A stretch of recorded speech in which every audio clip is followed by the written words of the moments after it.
Bonjour à tous et bienvenue dans cette formation que nous allons consacrer à P-Hole. P-Hole est un logiciel open source qui vous permettra de bloquer les publicités et les trackers sur un réseau en utilisant un serveur DNS.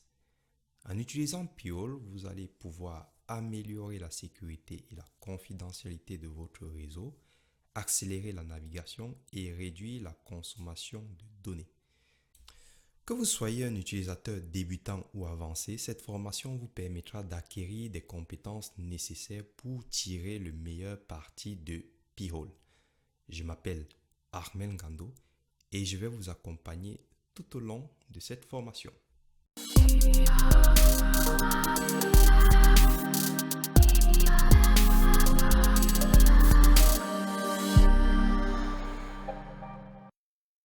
Très bien, comme vous l'avez compris, P-Hole c'est un bloqueur et un tracker de publicité.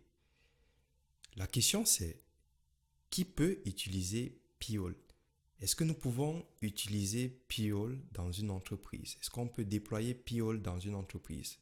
Pour ma part, je dirais que on peut déployer P-Hole dans une entreprise, mais je pense que P-Hole est plus adapté pour une utilisation domestique. C'est mon avis. Mais sinon, vous connaissez son objectif. Et donc, si vous cherchez un outil open source pour bloquer et traquer les publicités sur tous les appareils connectés au réseau, P-Hole répondra à ce besoin. Nous allons directement passer à l'installation. Alors, je suis sur le site officiel, c'est p-hole.net.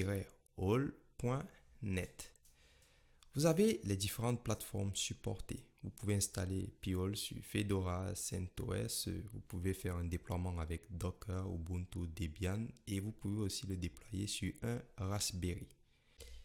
Alors, j'ai une machine Ubuntu, donc je ferai mon installation dessus.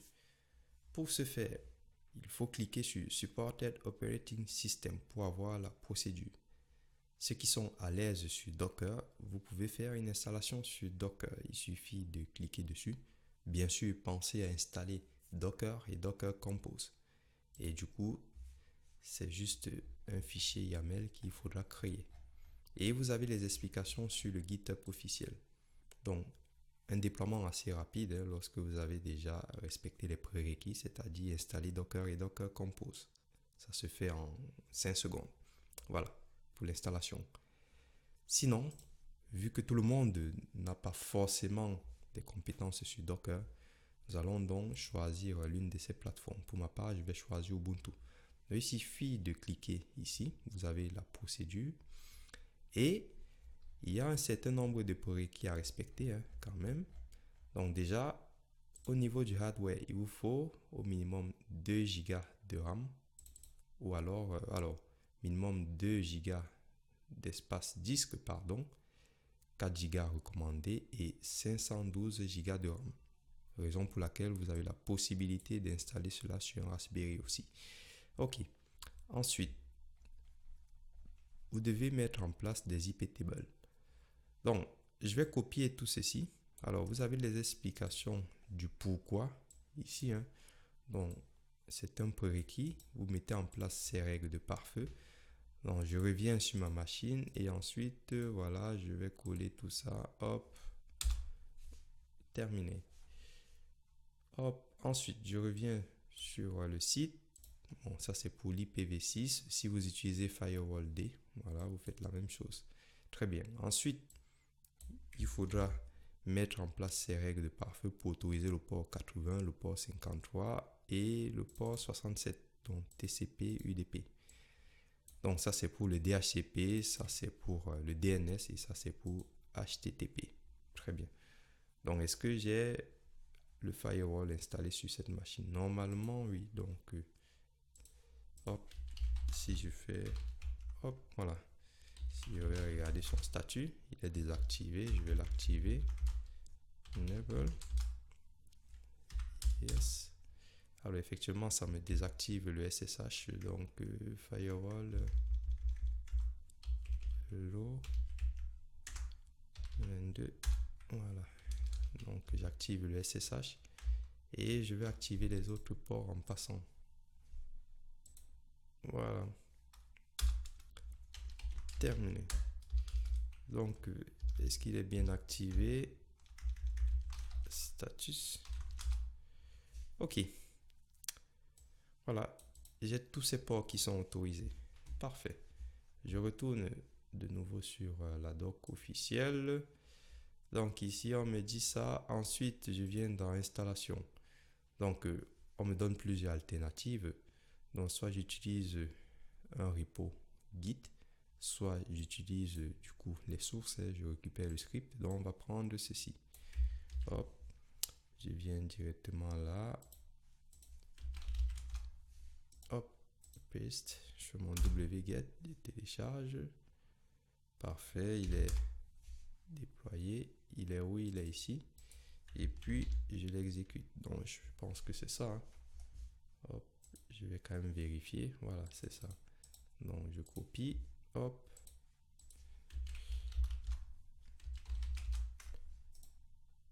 Paste. Et j'envoie. Donc voilà, le déploiement est en train de se passer. Nous allons juste patienter. Voilà, je vais valider. Je dis OK, je dis OK, je continue. OK, au niveau de mes interfaces, ça c'est très important, c'est le réseau. Alors, je vais regarder mon port d'écoute. Il me semble que c'est le NS38. Donc ici. OK. Donc je reviens. Hop là, c'est ENS38. Voilà. Et OK. Alors, select upstream DNS provider to use your own. Select a custom.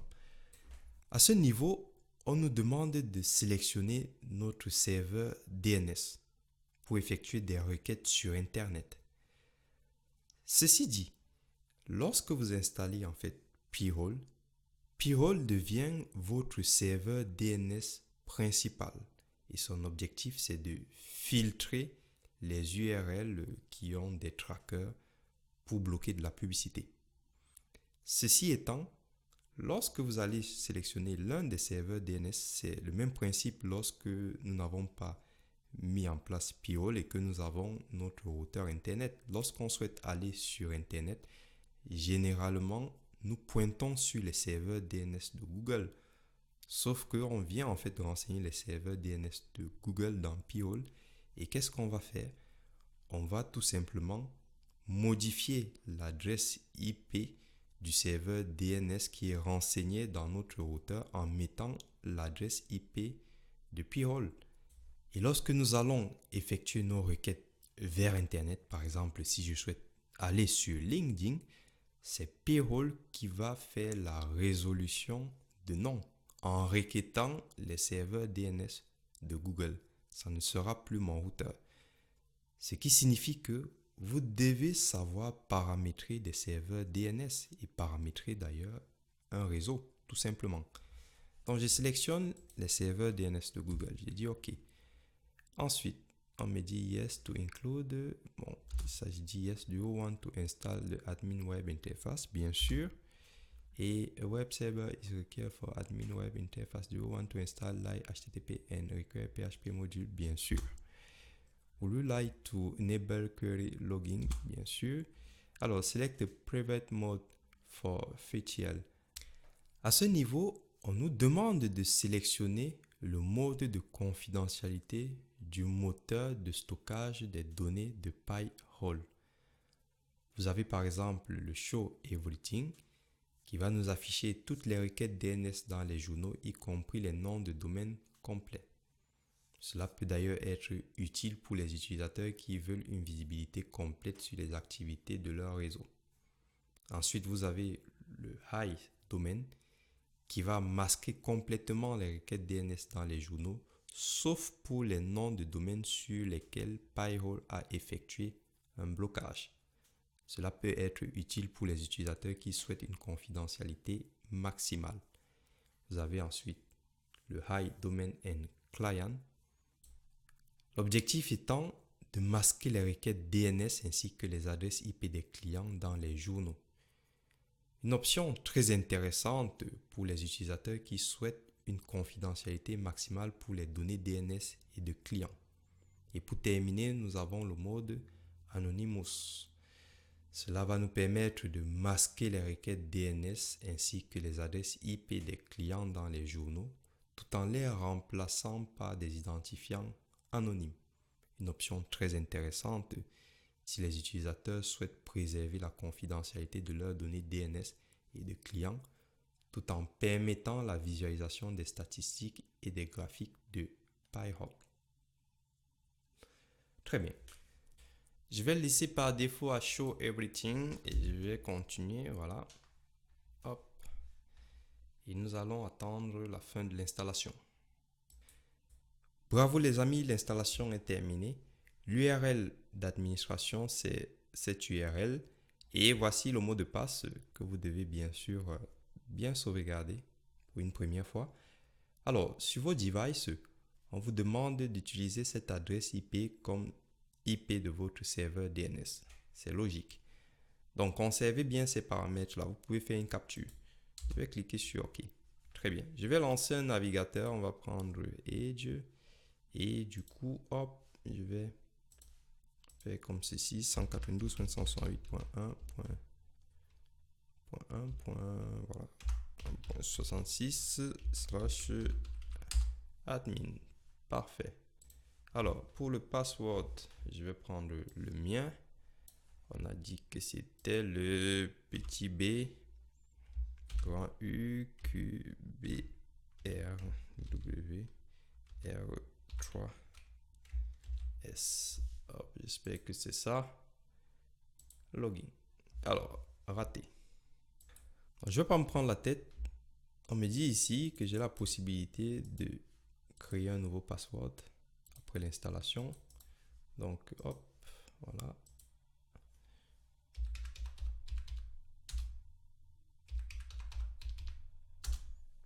Ok, donc je reviens ici. Parfait. Voilà, je peux enregistrer. Et c'est terminé. Ok, pour faire mon test, je vais aller modifier l'IP du DNS sur ma carte réseau. Hop. Normalement, si j'ouvre le terminal ici, on va dire, je ping 8.8.8.8. Je ping bien les serveurs DNS de Google. Donc, hop, je vais continuer avec le ping.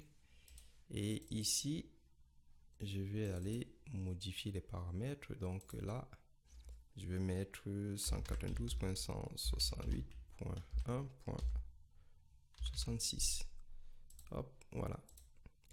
Et hop, ici, je ping les serveurs DNS de Google, normalement.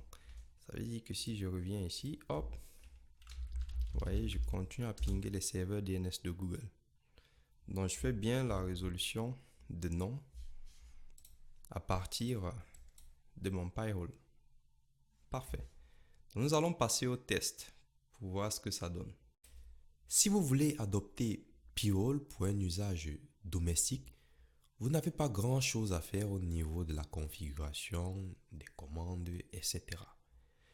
Vous avez pu constater que une fois que Pi-hole est installé et que nous avons déclaré les clients, alors déclarer les clients, c'est tout simplement aller dans les paramètres réseau des machines clientes et renseigner l'adresse de Pi-hole comme serveur DNS.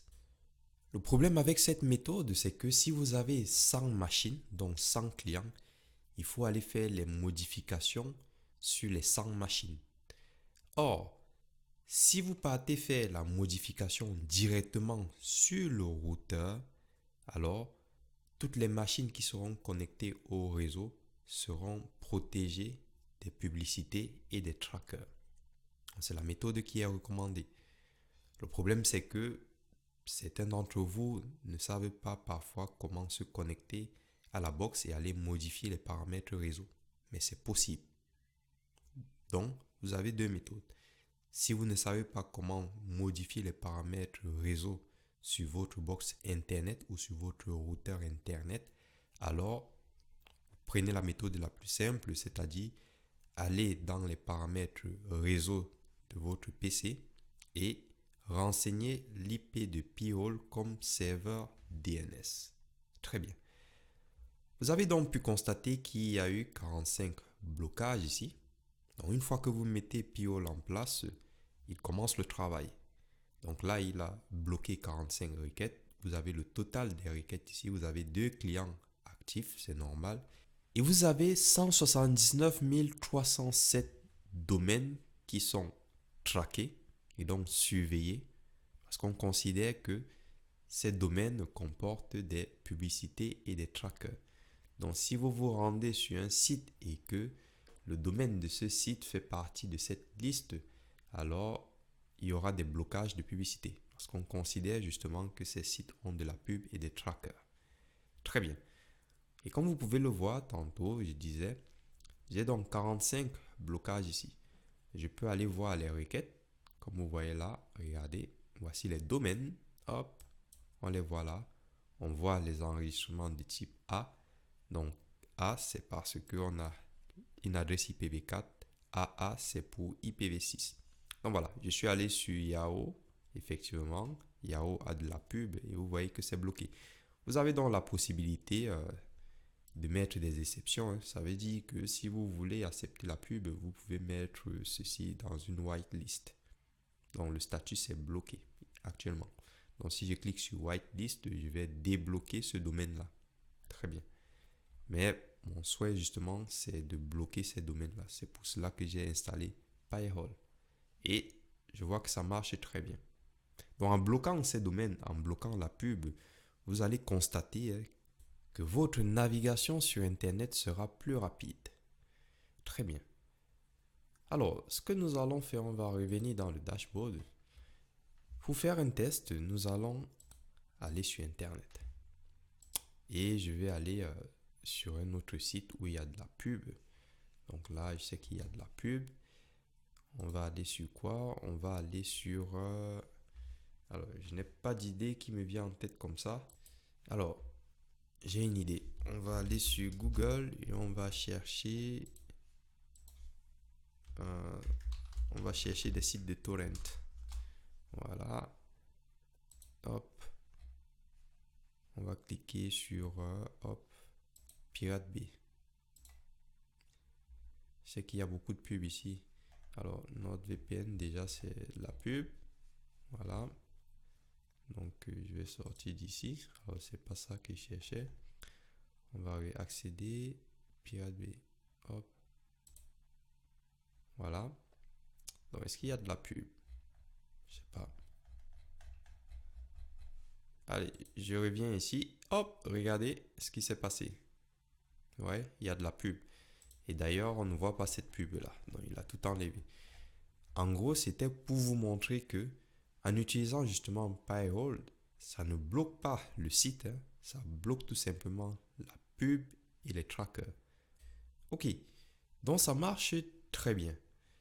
À ce niveau, on peut aller regarder aussi les logs des différentes requêtes. Donc, domaine grafana.com. Voilà, ça c'est autorisé. Et pareil, hein, si je vois des requêtes ici, je peux aussi les bloquer. Bon, Grafana, forcément, il n'y a pas de la pub, hein, donc je ne vais pas mettre ça dans une blacklist. Ok. Alors, pour les autres paramètres, c'est un peu plus avancé. On verra cela dans une autre vidéo un peu plus avancée. Mais ce qui va vous intéresser pour un usage domestique, c'est de savoir comment on peut rajouter d'autres domaines pour bloquer davantage de la pub. Pour ce faire, voilà, vous avez Manage Ad List et vous voyez qu'on a fourni ici une adresse qui va donc posséder la liste des domaines à surveiller. Alors, pour trouver les listes de blocage, vous devez faire tout simplement des recherches sur Internet. Nous sommes sur une solution open source. Vous avez des personnes qui créent des listes, donc qui identifient pas mal de sites avec de la pub, avec des trackers. Ils vont créer une liste et ils vont mettre ça à disposition sur Internet. Vous pouvez trouver ça sur des GitHub, vous pouvez trouver cela sur la communauté Pi-hole, etc. Donc moi, je vais vous fournir un lien. Hop, vous avez quand même pas mal de listes ici. Voilà, vous en avez un paquet. Par contre, faites attention, vous ne devez pas rajouter plus de 10 entrées. Plus vous rajoutez des listes de blocage, plus vous donnez du travail à Piol. Donc forcément, en voulant trop bloquer, vous allez ralentir les performances, donc créer des lenteurs dans votre réseau. Donc, il faut aller sur les GitHub. Vous voyez ici, par exemple, c'est le lien vers un GitHub. Hop, vous essayez de regarder ce qui est bloqué. Voilà. Vous avez plein de domaines ici. Je pense que cette liste est déjà pas mal quand même. Donc, il faut toujours aller sur les GitHub et vous voyez ce qui est bloqué. Parce que vous pouvez aussi bloquer des publicités qui peuvent être intéressantes. Ça serait dommage. Hop, voilà. Je vais aller ici. Je vais prendre voilà, cette liste-là. C'est un fichier .txt. Hein. Regardez. Hop, si j'ouvre encore là. Hop, voilà. J'ai ça. J'ai plein de domaines comme ça ici. Ok. Non, c'est tout bon. Je reviens ici. Je prends donc cette liste. Copier. Je viens ici. Hop. J'ajoute. Donc, il faut aller dans Add List. C'est bien ça. Et vous pouvez mettre un commentaire ici en disant que c'est un test. Voilà.